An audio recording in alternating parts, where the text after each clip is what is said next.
Welcome back. I appreciate those of you, my subscribers, who have challenged me to games recently when you found me on chess.com or Lichess. Today I just wanted to do an analysis of this quick game, and without embarrassing anyone, that's why I'm not showing who was my opponent here on the board. But I think it might be helpful to point out what a couple of the mistakes were and how they could have played better and how I could have played better. All right, here I opened with d4 as I usually do, and my opponent responded with the symmetrical variation of the queen's pawn opening. Rather than getting my London bishop out here, which I used to play, and which the engine says isn't really that bad here in this symmetrical variation, I played what I've been slowly switching to recently, which is to try to transpose this into the Queen's Gambit declined or the Queen's Gambit. I really don't understand why, but I have better luck by putting this c-pawn over here, challenging this d-pawn. But anyway, my opponent just took it at this point. And probably what they should have played, what might have been a little stronger for them, would have been to play e6 or c6 to defend their d-pawn and prepare to replace it if I take it. If they don't defend it now and I take, then they just don't have a center pawn anymore. But they took instead, which isn't horrible, but it wasn't their best move. And here, the computer says I should just play e3, but I've always played knight to c3 in these positions, especially since they haven't played e6 yet. This bishop can't arrive to pin my knight. If I put my knight here and then they play e6 in order to bring the bishop out, I can always prevent that with a3. But anyway, so I played knight to c3, and we're relatively even at this point. And my opponent played what I believe to be a normal move here, which is knight to c6. This changes it, transposes to the Queen's Gambit declined Chigorin variation. I think both in the London and in the Queen's Gambit declined, if this knight comes out in front of their c-pawn, that's called the Chigorin variation. I really am not sure what, but the idea, I think, is to put an attacker on my d-pawn. Their queen has already been pointing at it, and now their knight points at it too. Obviously, I have two defenders on my d-pawn, but their plan very soon is to come pin this knight, and especially once my e-pawn moves. Well, and here I moved my e-pawn, because now that d-pawn has got off its file and it becomes their second c-pawn, now there's nothing stopping me from playing e4. And my opponent played what I expected, which was bishop to g4. It's not a bad move. The idea is that now I only have one defender on my d-pawn, and they have two attackers. So, I mean, this technically still defends it. So if they were to attack with their queen first, and I were to attack with my queen, and they were to come back, then I could take with my knight. But the queen needs to, the knight has to stay here as long as the queen stays here, usually, especially since I don't have a mating attack down there. But as we saw in a previous video of mine. Now here what I'm supposed to do is either get this bishop out to defend this pawn, because I now know that I don't have this defender on it anymore, or push my d-pawn, which means that this pawn isn't in this square anymore and now is attacking the knight. Well, I didn't do either one of those things, and this was my inaccuracy of the game according to the computer when I took that pawn, which I often do in these situations. Now, the idea here is that they can take this knight, and now there's no defender on my d-pawn. And when they take that knight, I have to either take back with my queen or my pawn. And if I take back with my queen, that leaves the d-pawn completely undefended. And to my opponent's credit, they did see that, and they took. And here I wasn't sure whether to take back with the queen or the pawn, because I thought if I take back with the queen, then they just get this pawn for free, whichever way they want to take it. And I think if I did that, then I would probably want to castle out of there pretty quickly, but I would be down a pawn already. So I took back with my g-pawn. And I don't know if that was better or not. The engine says they're really not that different, but of course they changed the way the game is going to be played here. But this is where my opponent made a mistake. Right now they need to take this pawn back with their queen, which doesn't force a queen trade, but it keeps me from being able to do anything else. The mistake that my opponent made was taking back with their knight, because now I have an extra move and now their knight is pinned. Like I can move, I mean, I've lost that pawn, but I am still defending this one. I can come out to b3 to attack this pawn. The engine says my actual best move is to move this pawn forward.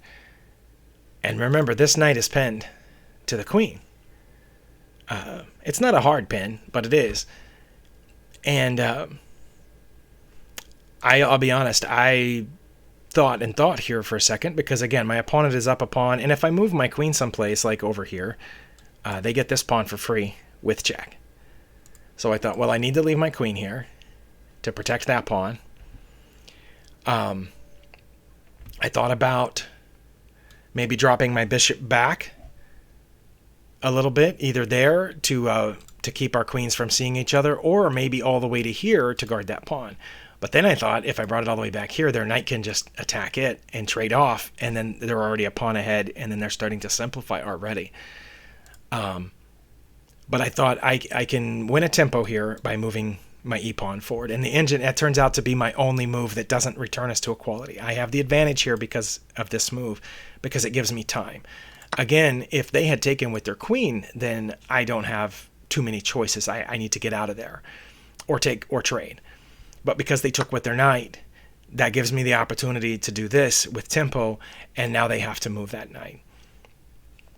And surprisingly, the engine says that they don't actually have to move that knight at this point. It says their best move is e6, which I don't understand at all. And their next best move is queen to d7, which I also don't understand at all. I think the idea is that they've lost the knight, and the computer says just go ahead and give up the knight.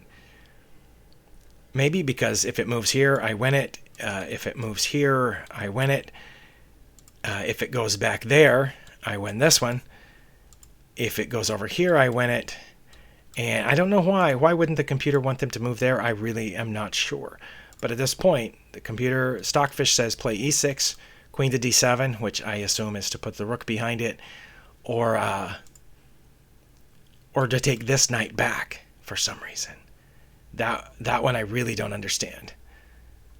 But anyway, what they did instead was that. Now I think possibly their idea was that now they're going to force a queen trade. I guess they thought that I would take their queen and they would take back,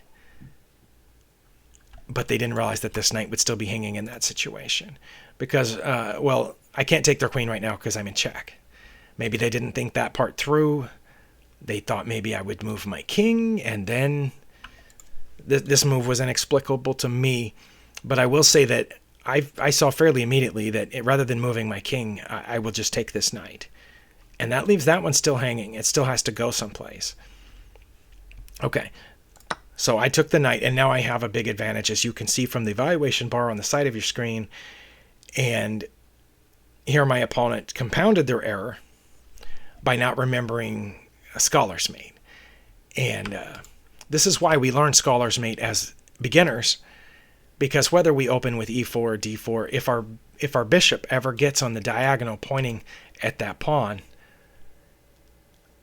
and our queen ever gets either on this file pointing at that pawn or over here pointing at that pawn, you have to do everything you can to guard that pawn. And right now, that pawn is protected because my queen can't get to it. But my opponent had seen that they're about to lose this. I guess they thought if they move it here, I'll take it with my queen. If they move it here, I'll take it with my queen. If they move it here, I'll take it with the queen or the knight. If they move it there, I'll probably take it with the knight or the bishop or the queen. And the only square remaining to them was here. But the problem with that is that it forgets about Scholar's Mate, which again is why we learn it when we first start playing chess.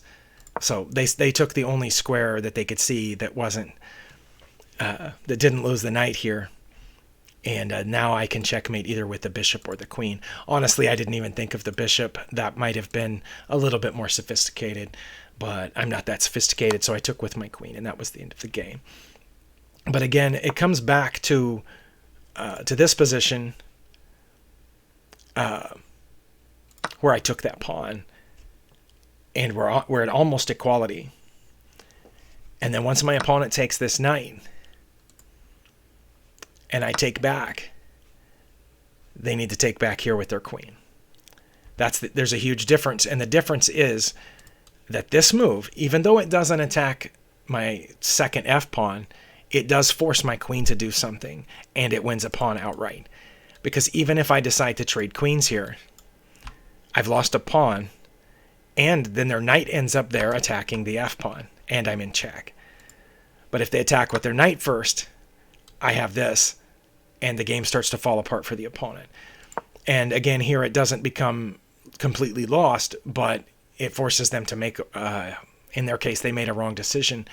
I think if it had been me, I probably would have moved this knight someplace and might have ended up losing it. For example, I might have moved it here, and then after this pawn move, I don't know. I think if I had been in the black position here, I might have moved this knight there, or tried something else at that point. But right there, that's the move that ends up losing the game, because both knights are hanging, and I choose the correct one, and then they compounded their error by moving the knight, which is the only thing stopping me from taking their f7 pawn. So anyway, if this was your game, hopefully you learned something from this. I learned that I'm not supposed to take that pawn just yet when I took it, that I need to first protect my d-pawn at that point. So anyway, thank you so much for the game. Thank you for watching, and we'll see you next time.